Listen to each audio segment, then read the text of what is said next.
Hey, what's going on? This is Midweek Motivation, and I'm your host, Malcolm Brown.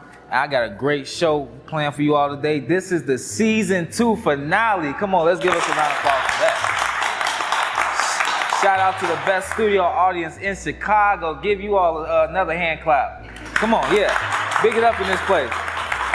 So check this out. Many people every day are leaving their 9-to-5 jobs, dropping out of college, and they jumping into the world of entrepreneurship. And that's what we're going to talk about today, how to build a small business, how to be successful in this realm. But before we get there, I want to introduce my special guest. This is my brother, mentor, and friend. He's a thought leader, very business savvy. This is the guy you want to talk to, consultant, known by the likes of Steve Harvey, Magic Johnson, Common.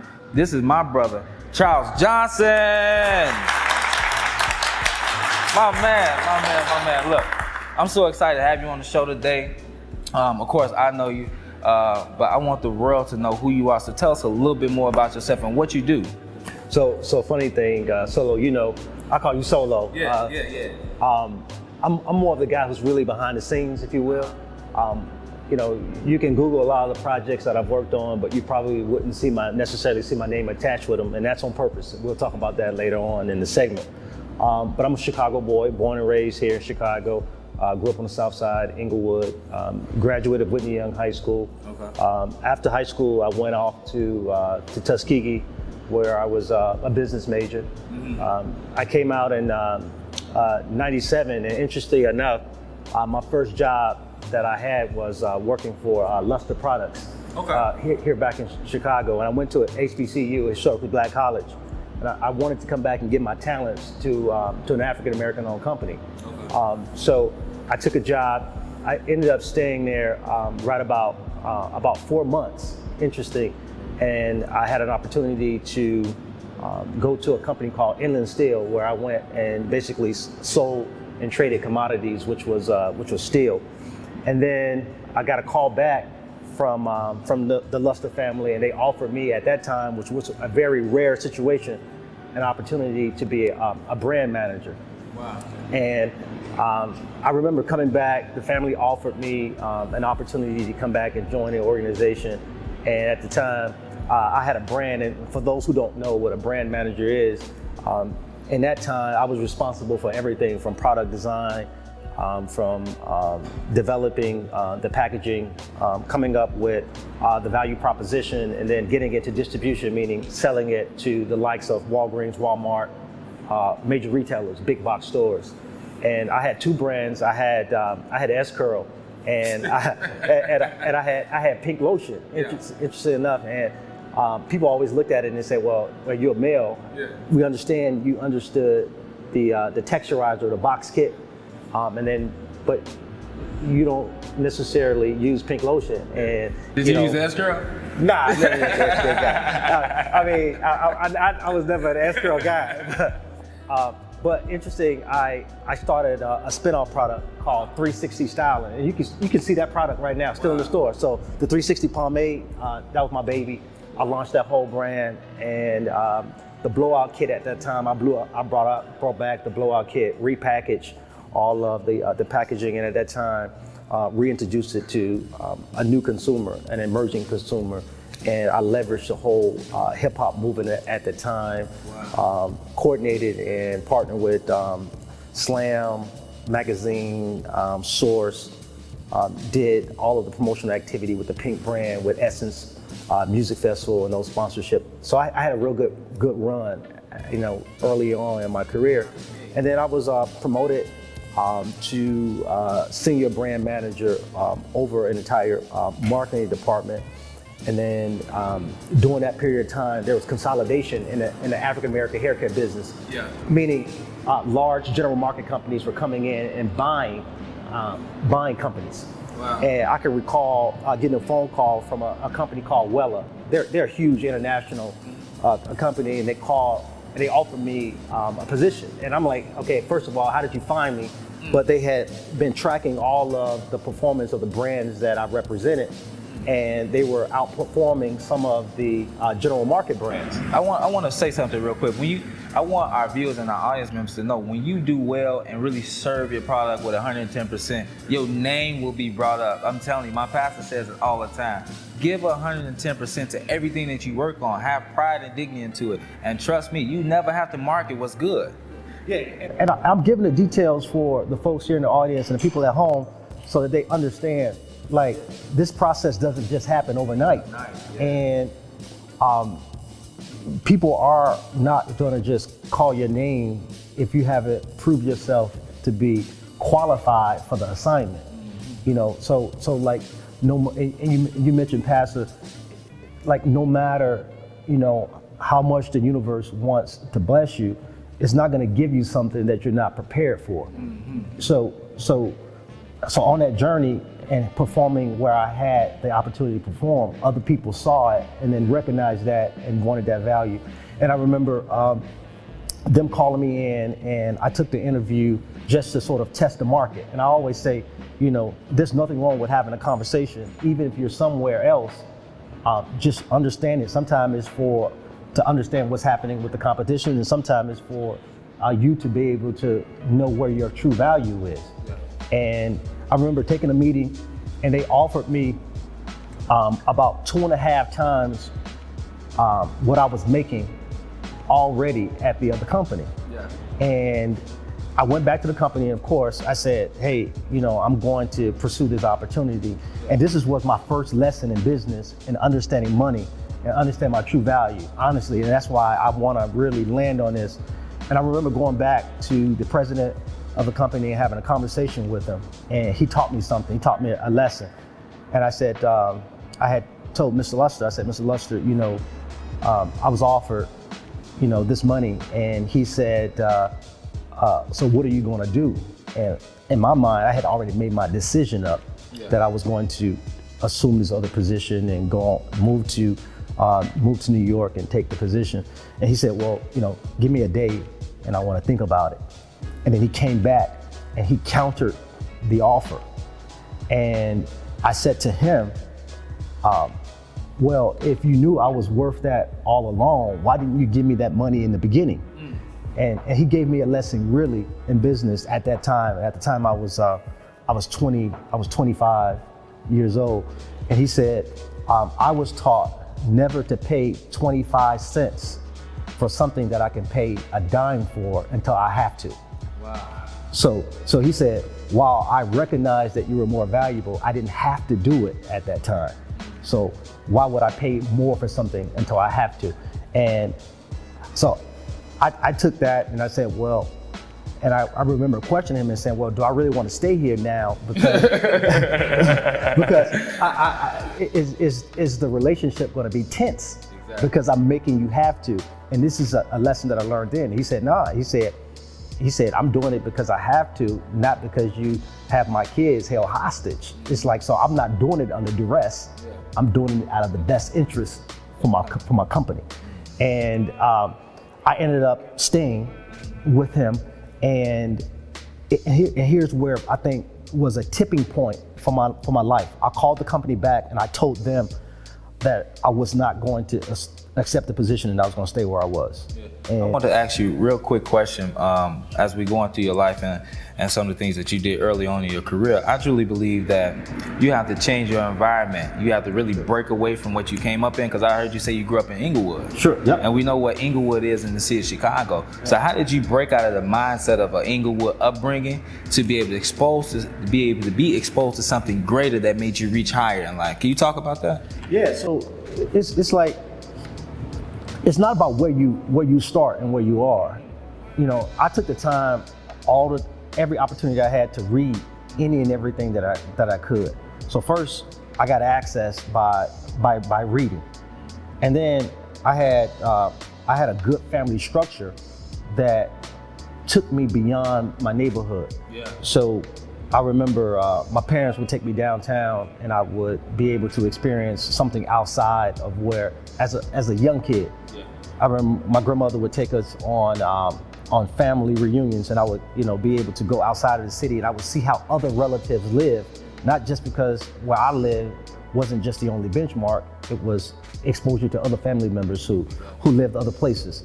And then I went to probably one of the best high schools in the city, and I got an opportunity to see my classmates and see where they lived and how they were raised.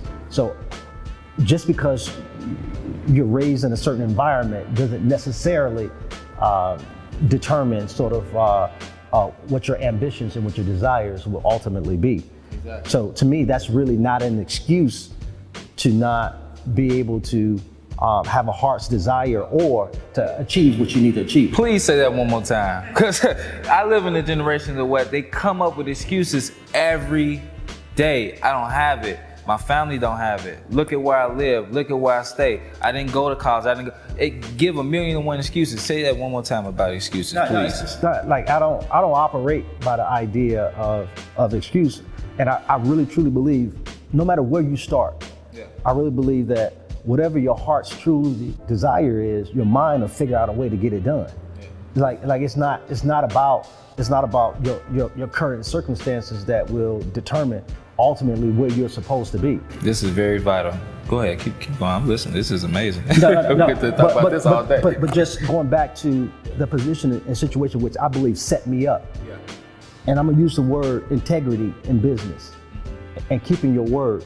So just digressing back to that story, I called the guys back and told them I'm not gonna take the position. Wow. And they told me, they threw more money at me. They said, well, that little company that you work for can't outbid us. What if we give you another signing bonus? What if we gave you this? What if we paid off your house that you were in? What if we gave that? I mean, they gave outlandish things, and I stood my ground, honestly. And I said, no, thank you. In that room, there was another African-American guy who heard me negotiating with the owner or the vice president at that time of Weller, who at that time was a German guy. There was another African-American in the room. He called me 1 year later, and he said, I'm going to a company called Sodexo, and the way that you handle yourself in terms of level of integrity, I want you to come with me and run this business unit. Would you be interested in coming with me to start a new business unit with a large global $14 billion company? I did not know him, but he was just sitting in the room, and how I carried myself on the conversation when I decided to stay where I was to me the opportunity that opened up a lifetime of opportunity for me. And that's when I made the move, and I went to Sodexo, and where I eventually did probably the biggest deal at that time in my life. I was 20. Whoa, we're gonna stop right there. Yeah. Let's give them a round of applause for that. And remember, you never know who is in the room, man. Yeah, you never know who's watching. You never know who's watching. Hearing. And you never know how one decision will have a lasting effect on other decisions that you'll make in the future. Wow, so look, we're gonna get more into Charles' story when we come back from this commercial break. Hey man, that was amazing. Wow.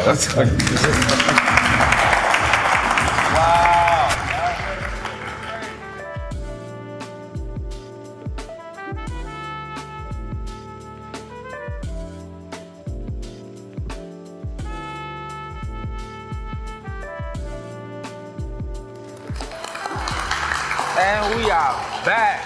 Look, amazing story. Sitting here with my brother Charles Johnson, just talking about his life, his career, and he made mention to the biggest deal of his career at that time before we went on commercial break. And you can find details about that deal right here in this book. Yes, this is Magic Johnson, 32 Ways to Be a Champion in Business. He wrote a whole chapter about it. I'm gonna let Charles give you the details. Let's talk about this deal. Yeah, so I remember I was at a company called Sodexo at the time. They're a large facility and food management company. And I was over marketing for a division called Emerging Markets, basically servicing all Hispanic serving institutions and African American traditional historically black colleges. Yeah. And what my role was actually at the time was to grow the business from both a facility and food management perspective in those two areas. And quite frankly, at the time, Sodexo unfortunately had just settled a very large class action lawsuit, meaning they had a large group of African American workers who said that they had been treated unfairly in terms of opportunity. This was before me coming on to the company, and they had actually acquired this problem because they bought Marriott Food Services. So it wasn't necessarily the parent company that had the issue, but as they got larger, they acquired companies and that had legal issues. So Sodexo, the parent company, settled this lawsuit. It was close to $100 million settlement that they had settled. But of course, in the United States, it had an impact on your ability to go out and grow business just because of the reputation. And that made my job very difficult. So as I looked at sort of what we had under our hood to service our clients, I just didn't see the tools in the toolbox for me to be able to grow the business. So I had this idea of saying, how can I create the right type of partnership that could afford us the ability to go out and do it, meaning a transfer of brand equity from a said person or another company that we can potentially acquire to go out and be productive in the marketplace.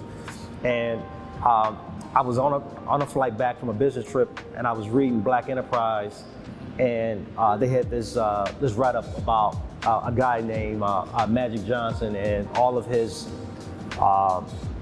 many different business endeavors. And I remember getting off the plane and the light bulb going off, and I said, I want to work with this guy. I planted the seed. I said I want to work with him. And true story, I called my mother, who's like a cheerleader and a good friend. I called her and I said, Mom, I'm gonna do a deal with Magic. And she was just like, well, do you know him? And I said, no, I just read about him. And she said, well, she's the type of person that said, if I told her I was gonna be an astronaut, she'd say, well, baby, get your suit on. And so she's like, okay, you'll get it done. And that was probably in August. Black Enterprise releases this article in like June, so I'm probably a couple months behind on my reading. That November, when you plant a seed in the universe and then you're doing what you're supposed to do, the universe will conspire to help you out.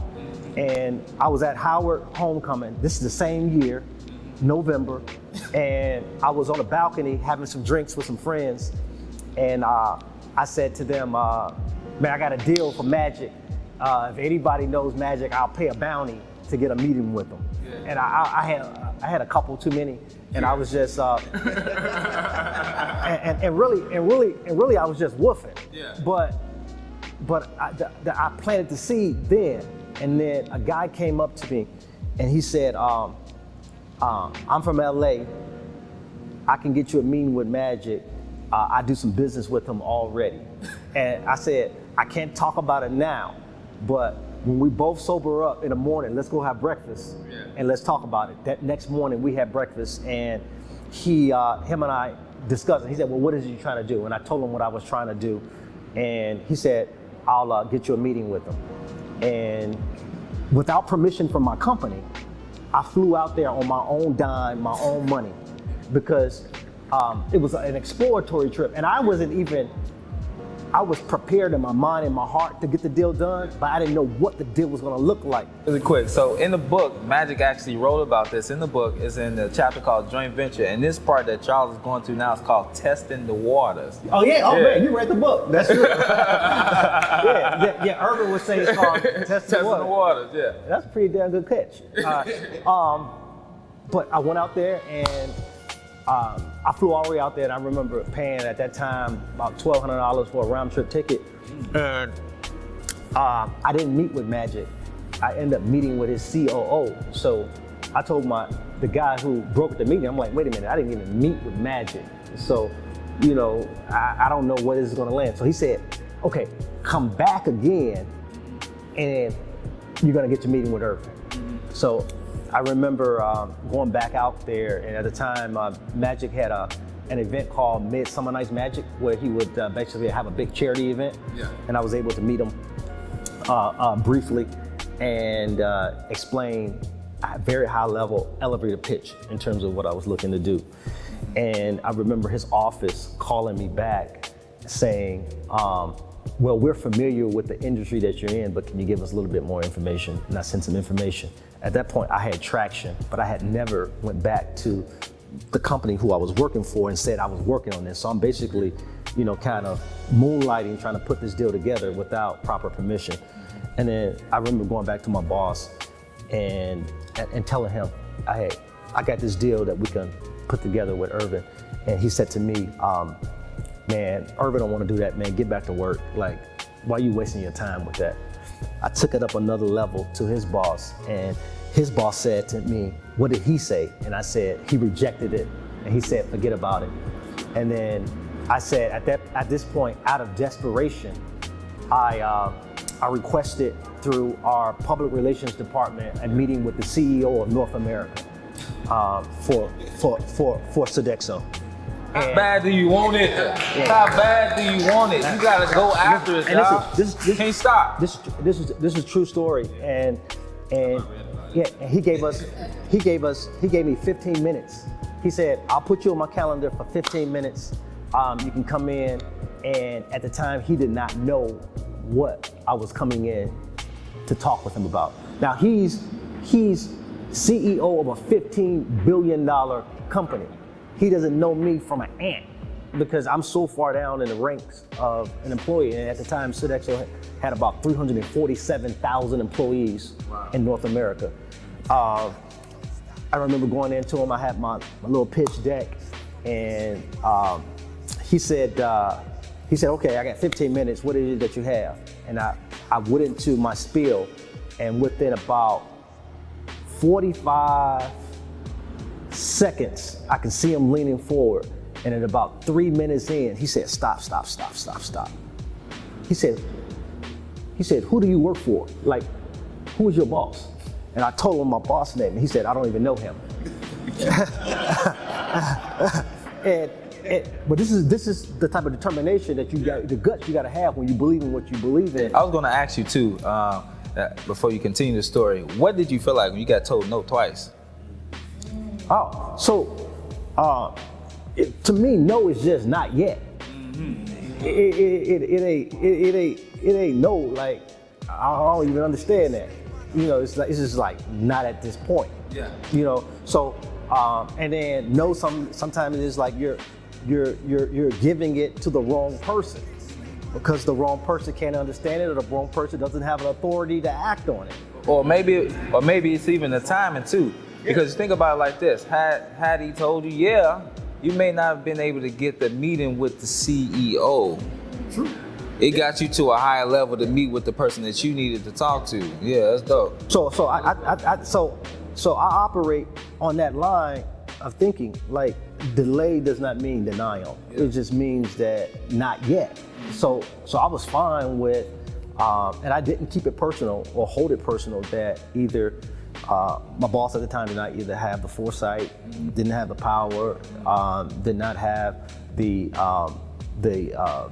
ability to take me to where I needed to go. So it wasn't personal for me. It was business, and that's why it wasn't personal when I went above his head. It was just me taking care of business. Yeah. And at that point, I was prepared to lose everything in order to get what I needed to get. Because I knew that being there wasn't going to ever be enough for me anyway. Say it one more time. You was prepared to do what? Lose everything. To get what? What I needed to get. Come on, man. Because I knew that I was never going to be happy there anyway. So there's no really guarantee for success if you want to play it safe. Well, I think you got to play it smart. But and playing it smart, there are some safety things in it. But to me, like, I felt like what I had there, I could go out and get again. Yeah. But what I was going for was a window of opportunity that was just not going to be there all the time. So let's get back into that window of opportunity. Let's dive back into it. Yeah. So now you have the meeting with the CEO. Yeah. So you pitch it to him. I pitched it to him. 3 minutes. He loved it. He said, stop. 3 minutes. And he said to me, who's your boss? He didn't know who he was. He said, who is his boss? He didn't know who he was. He said, who is his boss? He said, I know who that is. Yeah. He said, do any of them know that you're here meeting with me? Mm-hmm. And I said, no, sir. And he said, either you, and this is excuse my French, I know we're on a television show with family. He said, either you're crazy or you have big balls. He said, you crazy or you have big balls? And I said, with all due respect, both. I said, and I remember saying, he said, you just saved me. Yeah. And at that point, honestly, his name was Dick Macedonia. He was CEO of North America. He's now retired. He said, you're going to report to me, and I'm going to give you all the resources that you need to get this deal done. And then he said, you're going to report to me. And then he then said, but that does not take away from your day job that you have in the company. So you're going to have to do this in addition to that. And you don't get paid unless this thing materializes. 18 months later, we signed a deal. The company gave us,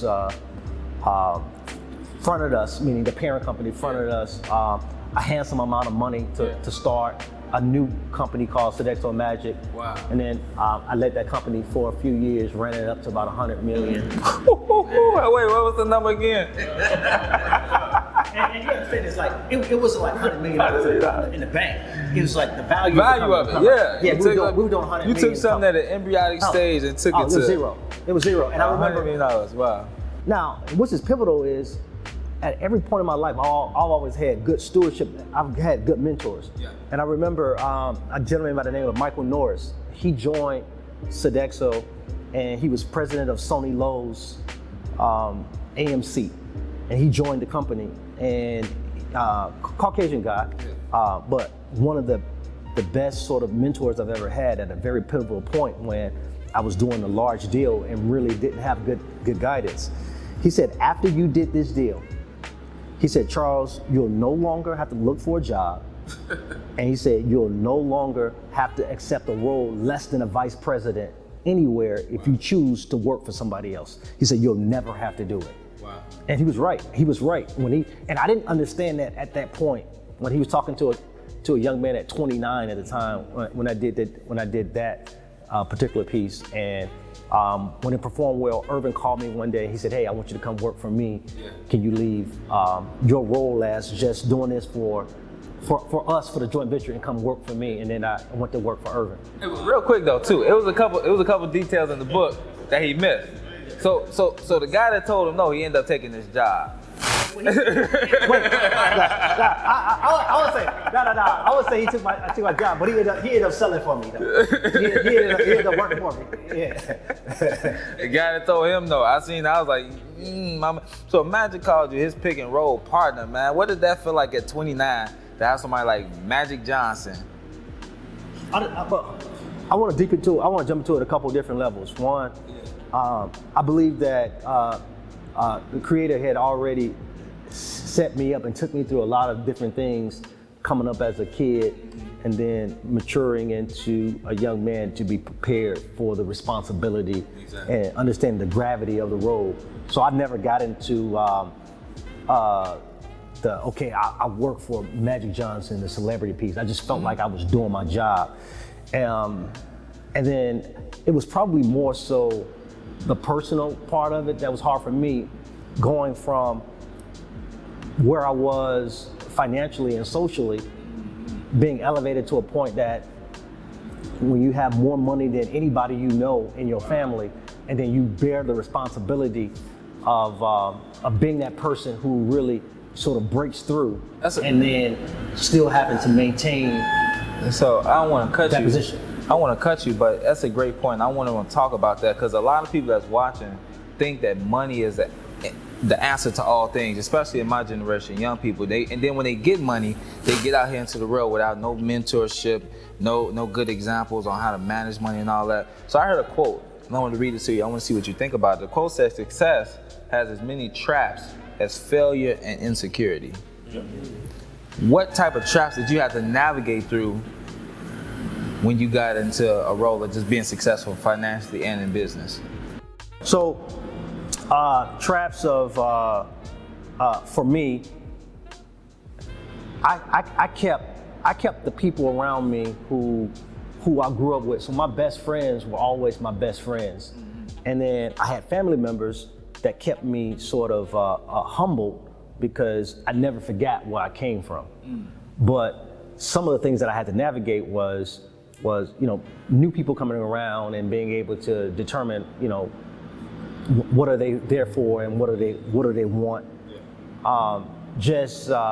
Some of the other things of conversation wise and I tell people, you can make an economic class jump, but making a social class jump is different. So just because we have the same amount of money, it doesn't mean that we talk about the same things and we have the same things in common. So I had to mature to the point where being around different people, I had to be prepared for certain type of conversations, being exposed to different types of things to be able to contribute and to flourish in those new environments. Really dope. All right, we can go back to your story. I'm sorry, but I had to just dive in, like, because most people, they think success when you get money, like that's just the answer to all things. No, money is just the medium of exchange to get something that you want or you need. But money is not going to create your happiness. In fact, if you are a miserable person, money is going to make you more of a miserable person. Hey, look, we're going to leave it there. We got to cut to another commercial break, but when we come back, we're going to open up the audience for questions to talk to Charles. We're going to talk about business, entrepreneurship, whatever you want to ask him. Hey, he's an open book. I'll see y'all back soon. My man.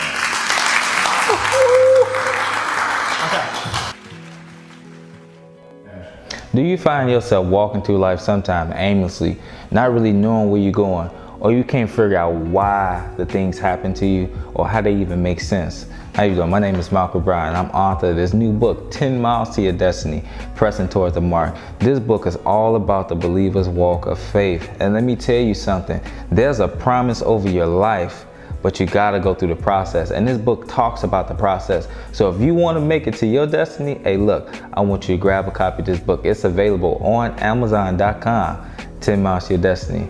I'll see y'all soon. And we're back. Look, if you're just tuning in, we have my brother, my mentor, my friend, consultant Charles Johnson. We're talking about his life, his legacy, business, partnerships. But guess what? This time we're gonna open up the audience for questions. Look, y'all can ask him anything. So, who wanna ask a question?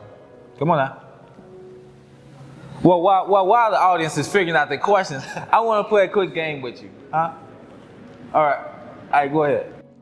Hey Charles, my question would be if you've ever been at this place and how the steps that you generated in order to overcome it.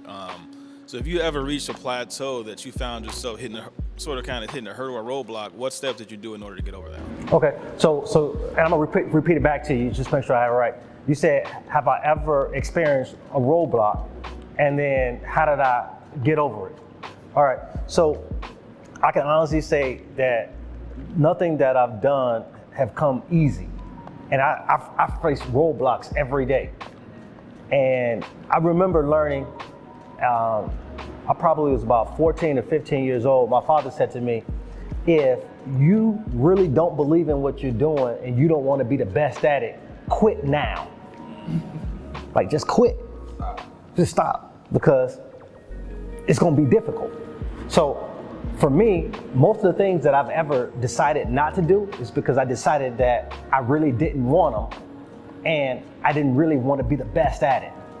But everything that I make my mind up that I want to be the best at, roadblocks are just temporary sort of speed bumps to me to get my attention so that I'm ready for the next step.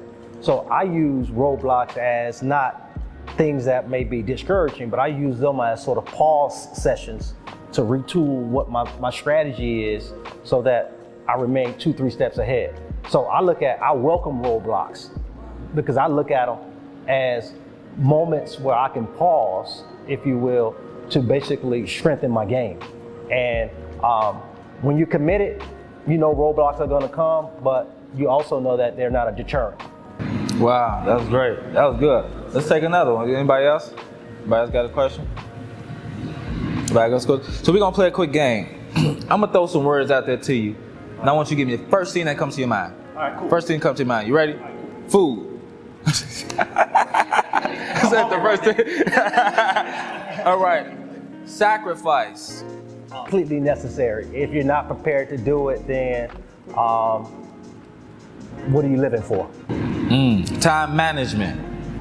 Time management. Time is something that you can never get back. You can never recover it. It's more valuable than money. Value your time and value other people's time. Yeah. Money. Perfect segue. Don't make you. Wow. Say that one more time, please. Wow. Does not make you. That was good. That's the problem. We gotta let that sink in. Huh? Integrity. Everything. Waiting. You have to aggressively wait. Waiting to me is emblematical of patience. Wow. Sometimes you're in a rush to go nowhere. Wow. I tell people all the time, I tell myself, I tell people, hurry up and wait. He tell me that all the time. Be on the phone with him, losing my mind. Bro, I gotta do this, I gotta do that. He said, hurry up and wait, young blood. Family. To me, it's the center of my life. Next to God, family is the most important thing. So after God, family, family, family, family, and then family. And then family is not just blood. Family is anybody who you deem as family and worthy of calling family. Wow. Now this is something that we see a lot in entrepreneurship. You know, a lot of people nowadays, let's link up, let's do this, let's do that. Let's talk about partnership. Yep. Okay. So people always are going to want to say, let's do something together. And I am for good strategic partnerships because I don't believe that you can do anything by yourself. Yeah. But be very cautious because know who you're getting, to be your partner.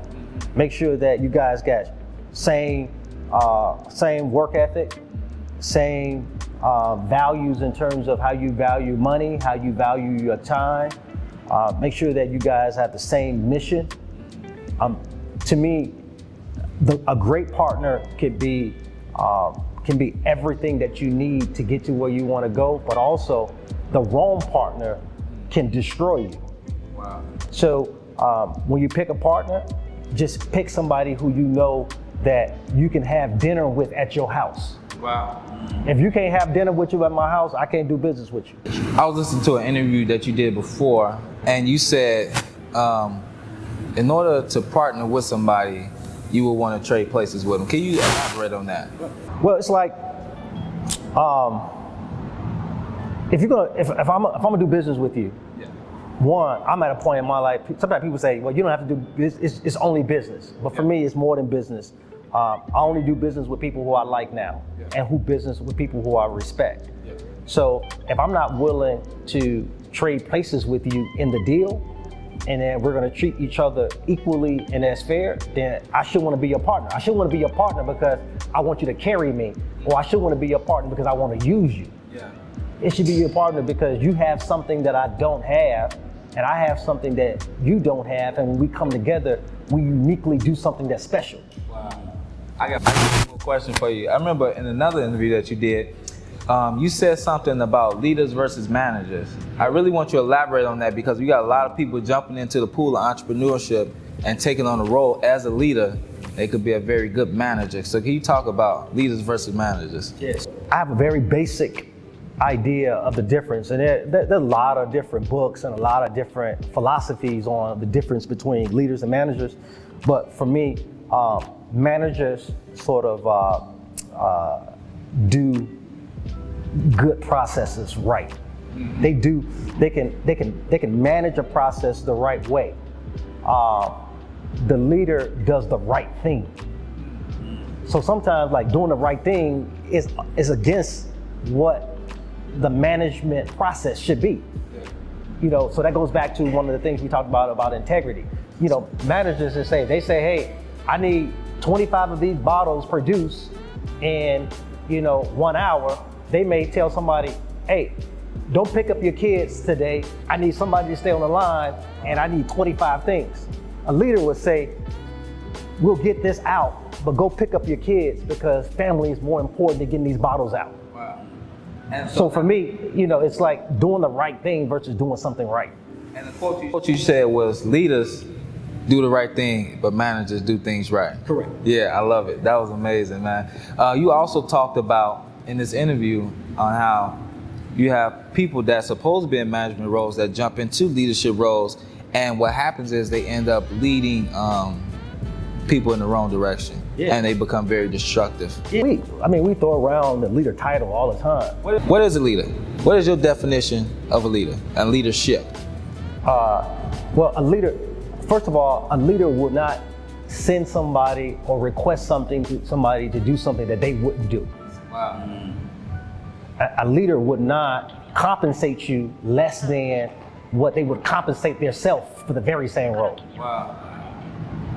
A leader will say, I'm going to make sure that you're good and that you're paid before I get paid. Wow. Because they know that they get nothing unless you're successful and you're comfortable. So to me, leadership is about sacrifice. Leadership is not about being famous. Leadership is not being out front. A lot of times people say, man, you got to be a leader. You got to be out front. Everybody got to know who you are. Well, sometimes you can lead from the back. Let's talk about that. Well, my philosophy, and we talked about it earlier in terms of leading, I can be a good example from anywhere. Yeah. So I lead by example. So I don't necessarily have to be in front of you and dictating to you what you're supposed to be doing in order to be an effective leader. I can lead from the back. You can see me, you can have known my track record, you could have listened to my instruction, you could have trusted my advice, and I still be a leader and you've never seen me. Exactly. And the fact that just because people don't see you don't mean your work that you're doing is not vital. Right. I remember. Just because see you and you're out front don't make you a leader, do you? Exactly. I remember listening to you. You was working with a faith-based organization, and you said out of 30,000 members, you asked them who was the pastor, and everybody would know who the pastor is. And out of 30,000 members, you'll ask them who handles the business of the church, and you say maybe about a good 100 people will know who handles the business of the church. But both paradigms, go together. You need both in order to happen. Yeah. Right? That was amazing. I love that. So before we close, I want to ask you something else. What do you want your legacy to be? And what does legacy mean to you? You told a very particular story I want you to dive into about your family, Thanksgiving, your grandmother, and asking about a name. It's funny. So, real quick story. My grandmother went around the table. We were having dinner one night, and she said, does anybody know who your great-great-grandfather, what his name was? And we just kind of went around the table. We like none of the grandkids knew what his name was. His first name, of course, last name. And she said, well, you don't know because he didn't leave you nothing. Wow. You said, had he left you something, you would know what his name was. So he ain't leave you nothing. And it wasn't meant to be a negative statement. It was meant to be inspiring. She said, he didn't leave his name on a building. He didn't leave a company. He didn't leave you any stock. He didn't leave a story where he had contributed to society in a way. And that doesn't mean that you have to be famous. He said, but what did he leave you? Yeah. And so for me, at that point on, it was just like, I need to leave something. And it's not about the quantity of life, about how many years I want to live, but it's about how many things that I can produce that's going to be alive once I'm no longer here in the physical form.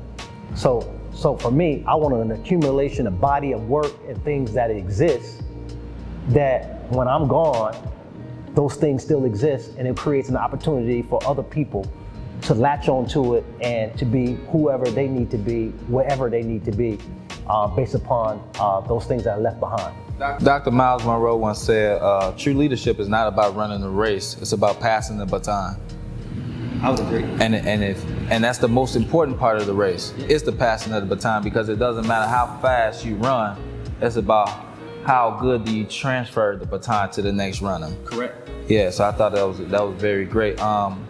We got a lot of millennials that watch this show, and I know you to be a great mentor because you've been a great mentor to me. I'm talking about calls of complete paradigm shift in my life and change the trajectory of my life by just one meeting with you, a conversation. Sure.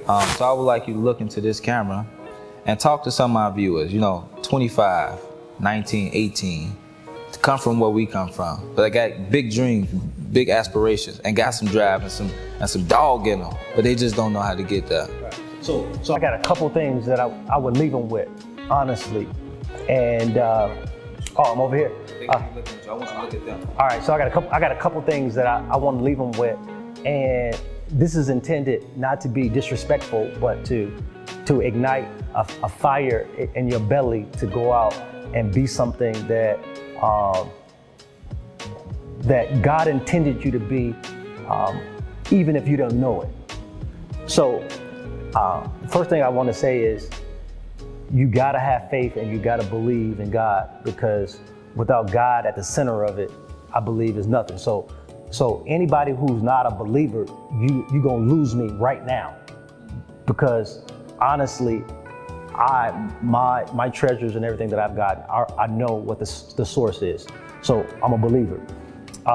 The other piece is, stop praying for stuff that you're not ready for. Man. And then getting mad at God when it don't happen.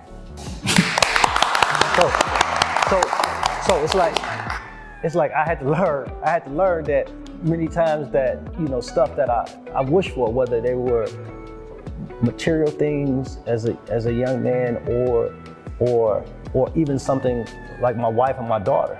It's like, the universe is not going to give you anything that you're not ready for. So don't even ask for it, and don't put yourself in position, because you're going to end up not being successful because you're not prepared. Know the difference between planning and preparation. Planning is, jotting it down on paper, saying, I'm gonna get up in the morning at 5 a.m., I'm gonna go to the gym. I'm gonna be at work by 8:30. I'm gonna stay at work until 5 o'clock. When I get off at 5 o'clock, I'm gonna go and I'm gonna go and run errands. And then after that, I'm gonna go write my business plan. That's planning.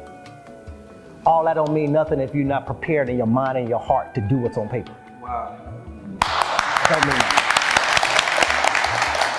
So there's a difference between, because I can give you the plan right now to make $1 million, but if you're not willing to make the sacrifices and do what needs to do, then you're not prepared in the mind and in the heart to do it.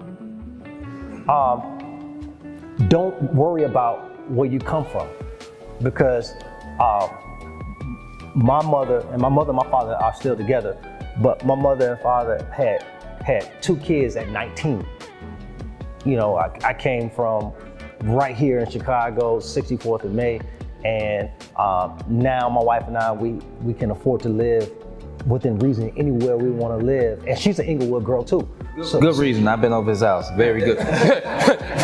Very, very good reason. And it's not really about that. It's really about don't spend time wondering about what you don't have. Spend your time and your energy about where you're supposed to be. And then the other thing is, we live in a world of social media and Instagram and Facebook. I don't even have one, right? Because now my wife has one and she inspires the people with our life, but I don't have one, and I don't have one for this very reason. Maybe my thoughts will change at some point, but 90% of the stuff that I see on there is fake. And then we live as human beings, we live in a spirit of comparison and contrasting. Yes. And we'll look at somebody else's life and say, we're not there yet. Or we'll look at somebody else's life and say, I wish I had that. That's natural. I'm talking to young people now, because, and that's not a bad thing. I'm just saying, be able to look at the content and appreciate it for entertainment, not necessarily for a mile marker on where your life should be. And then I heard a story when I was young, 2 kids eating ice cream. And we always live in a life where we want something that we don't have. If I got vanilla, I'm looking at the guy with chocolate. The guy got chocolate, he looking at the girl with strawberry. Wow. And my mindset is this: if you really want to be successful and you really want to enjoy life and you really want to enjoy your purpose, Don't be the kid holding your ice cream, looking at the other kid enjoying their chocolate and your vanilla running down your arm.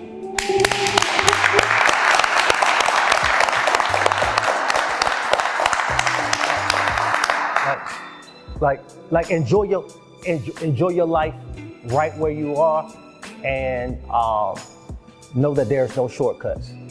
Man, I just want to thank Charles for one of the best interviews I've had thus far, man. You are amazing. You are a godsend to us, man. I'll see y'all back in 1 minute, all right?